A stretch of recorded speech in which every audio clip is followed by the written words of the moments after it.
Graça e a paz. Em nosso curso básico de vida cristã, estamos iniciando hoje o livro 5, Atos dos Apóstolos. Capítulo 1, Introdução ao livro de Atos. Amados, no livro 4, Cosmovisão 1, a palavra revelada, tratamos os seguintes fatos. Capítulo 1, a palavra revelada. O homem em sua plenitude, espírito, alma e corpo. Capítulo 2, função do espírito. Entendendo as coisas do espírito. Capítulo 3, função da alma. Discernindo o crente carnal e a sua personalidade. Capítulo 4, função do corpo, as atitudes com cada parte do nosso ser. Capítulo 5, a revelação no espírito, onde se manifesta os sinais da revelação. Capítulo 6, princípios para se obter revelação. Existem muitos cristãos que não conseguem entender as coisas espirituais. Capítulo 7, batalha espiritual e sua realidade. Quando o cristão se torna sujeito às influências do mundo sobrenatural. No capítulo 8, andar por fé, a diferença entre vontade de Deus e a alegria que vem de Deus. Capítulo 9, a suficiência da cruz, a queda do homem e a operação da cruz. No capítulo 10, o poder da visão e da unidade. Qual é a razão pela qual você foi criado e nasceu para realizar? Se você tiver com alguma dúvida nesses tópicos, é só você voltar no livro 4 e você pode estar fazendo a revisão de todas elas. E hoje, nós estamos começando, então, o tópico 1 do capítulo 1, autor e tema do livro de Atos. Amados, como todos os demais livros da Escritura, o livro de Atos dos Apóstolos foi escrito para todos os cristãos de todos os tempos. Enquanto os 4 evangelhos são vistos como o evangelho de Cristo, o livro de Atos é tido como o evangelho do Espírito Santo. Então, entenda, os evangelhos mostram a presença do Filho revelando e exaltando o Pai. O livro de Atos destaca a presença do Espírito Santo revelando o Filho. Amém? O livro, então, dá uma ênfase toda especial à pessoa do Espírito Santo. Embora o nome Atos dos Apóstolos possa sugerir a muitos que ele trata dos feitos de todos os apóstolos, eles são mencionados apenas no capítulo 1, no versículo 13. Quando ali entraram, subiram para o cenáculo, onde se reuniram Pedro, João, Tiago, André, Filipe, Tomé, Bartolomeu, Mateus, Tiago, filho de Alfeu, Simão, o Zelote, e Judas, filho de Tiago. Amém? Então, são essas menções que tem deles. O objetivo principal do livro é mostrar como o cristianismo se estabeleceu entre os gentios, sobre a operação do Espírito Santo, que desceu sobre os fiéis no memorável dia de Pentecostes. O referido livro registra também a incumbência conferida a Pedro, das chaves do reino. Isaías 22, 22. Porei sobre o seu ombro a chave da casa de Davi. Ele abrirá e ninguém fechará. Fechará e ninguém abrirá. Então, com a finalidade de abri-lo aos judeus no dia de Pentecostes e aos gentios na casa de Cornélio, essa era a função que repousava sobre Pedro. Quanto ao autor, o livro não indica o nome, porém, a tradição mais antiga dos tempos pós-apostólicos dá o nome de Lucas, que também é apontado como o autor do terceiro evangelho. Lendo Colossenses no capítulo 4, versículo 14. Saudai-vos, Lucas, o médico, amado, e também Demas. Vemos que Lucas esteve com o apóstolo Paulo em Roma. Também o emprego de numerosos termos médicos e o saber clássico do grego mencionado no livro evidencia que seu autor devia ser um homem altamente instruído. Sem dúvida, Lucas, o médico, foi o seu autor. E a citação do nome Teófilo nesses 2 livros reforça isso. Teófilo, o amigo de Deus. Teria sido, provavelmente, um oficial do governo romano, instruído na fé cristã. Talvez alguém que conhecia as aflições do apóstolo Paulo e que necessitava de informações mais detalhadas sobre os fatos do cristianismo. Daí Lucas destacar o seu nome. Mas entenda, amados, isso não vai invalidar o que afirmamos de início. Isso é, que o livro de Atos foi escrito para todos os cristãos em todos os tempos. Amém? Bom, durante o estudo de Atos dos Apóstolos, Pedro aparece como personagem proeminente no início. Após a morte de Estevão, a igreja dinamiza a sua missão evangelística. Jerusalém é vista como o centro do cristianismo. Vemos nos capítulos 8 a 12 os seguintes fatos.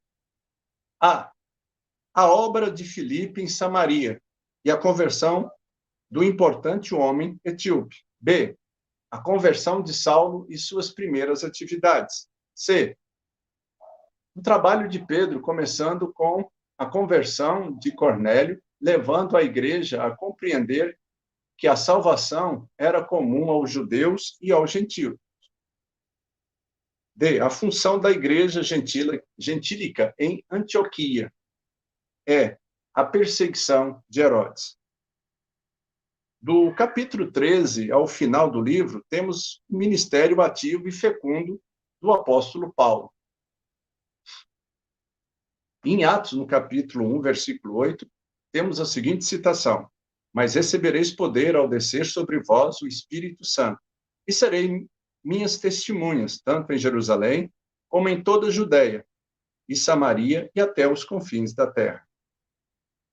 Amados, sem dúvida, o verso 8 do capítulo 1 poderia ser o esboço do livro de Atos, como, aliás, é aceito por muitos estudiosos. Porém, uma análise mais profunda, podemos sentir que o maior objetivo de Lucas foi chamar a atenção para as barreiras mais fortes e mais difíceis de serem vencidas. Eram as de natureza religiosa, nacional e irracional, ou melhor, irracial, tal qual ainda acontece nos dias de hoje. Não nos é difícil entender essa afirmação, porquanto o cristianismo se estendeu realmente de Jerusalém à Judéia, de Samaria até a extremidade da terra.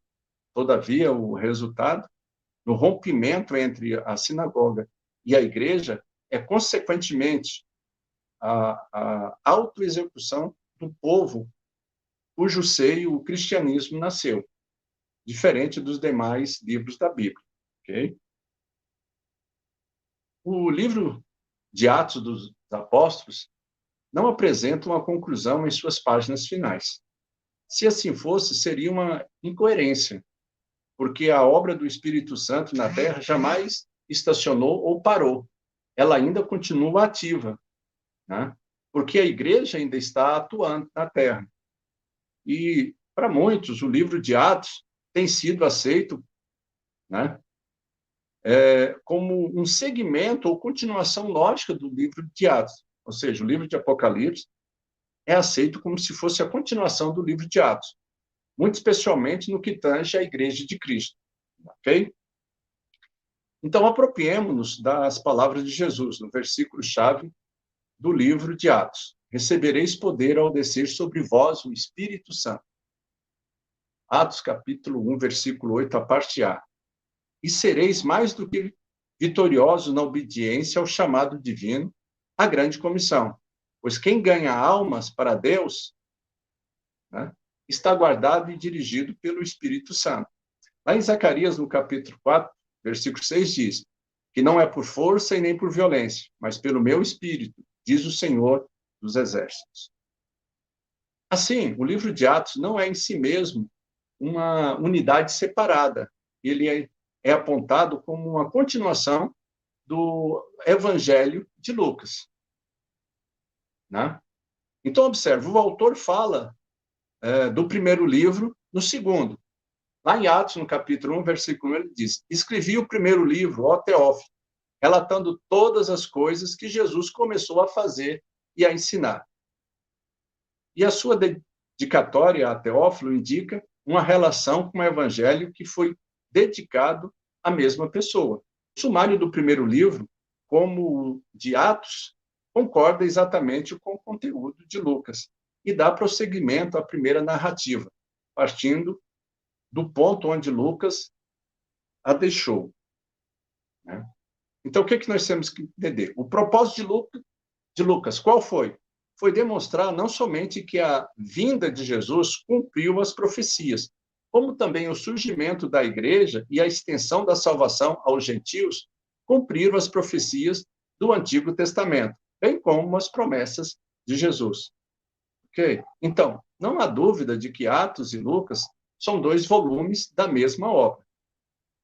São escritos destinados a cumprir o mesmo propósito geral, de confirmar a fé pessoal e de fornecer um inteligível registro histórico da relação ou da revelação de Deus aos homens, por meio de Cristo, tanto por seu ministério pessoal, como através da sua igreja.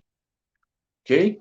Assim sendo, somados aí os livros de Lucas e o livro de Atos dos Apóstolos, isso faz de Lucas o mais prolífero autor de todo o Novo Testamento.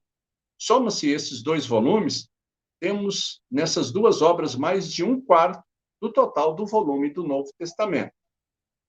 A menos que consideremos de autoria paulina a Epístola aos Hebreus, caso em que o apóstolo Paulo seria o mais copioso escritor do Novo Testamento. Então, tem uma pequena divergência de quem seria o autor dos Hebreus. Muitos dizem que é Lucas, outros já dizem que é Paulo, né?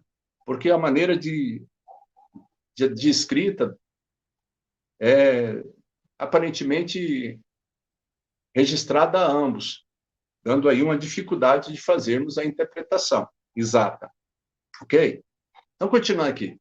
Desde o ano de 185 depois de Cristo, num escrito de Irineu, um dos pais da igreja primitiva, temos a afirmação de que Lucas é o autor de ambos os livros. Amém? Mas não só também Irineu, também poderíamos acrescentar a isso o testemunho do cânon oratoriano, que pertence ao fim do segundo século, depois de Cristo. Como faz igualmente os testemunhos de Tertuliano, Orígenes, Eusébio e Jerônimo, pelo fim do segundo século. Então, essa era a tradição corrente na Igreja de Roma. Né? Agora, quanto à vida particular de Lucas, pouco é o que conhecemos. Okay? Sabemos apenas que ele era gentil, possivelmente de Antioquia, que falava o grego fluentemente, que era médico de refinada educação e que, após convertido ao cristianismo, abandonou as funções médicas e se dedicando a viajar com o apóstolo Paulo, de quem se fez médico e amigo inseparável. Ok? Então, observe, ele acompanhou Paulo desde Troas até Filipos, viagens memoráveis durante a qual Paulo levou boas novas do Evangelho desde a Ásia até a Europa. Em viagem posterior, continuou com Paulo desde Filipos até Jerusalém. Esteve com ele enquanto durou o seu encarceramento em Cesareia e daí acompanhou até Roma. Né? Onde, nos tristes dias de confinamento de Paulo, se mostrou de uma fidelidade a toda prova. Né? Nesta fase da sua vida, abandonado por seus cooperadores, escreveu o apóstolo Paulo, segundo Timóteo, capítulo 4, versículo 11, a parte A. Somente Lucas está comigo.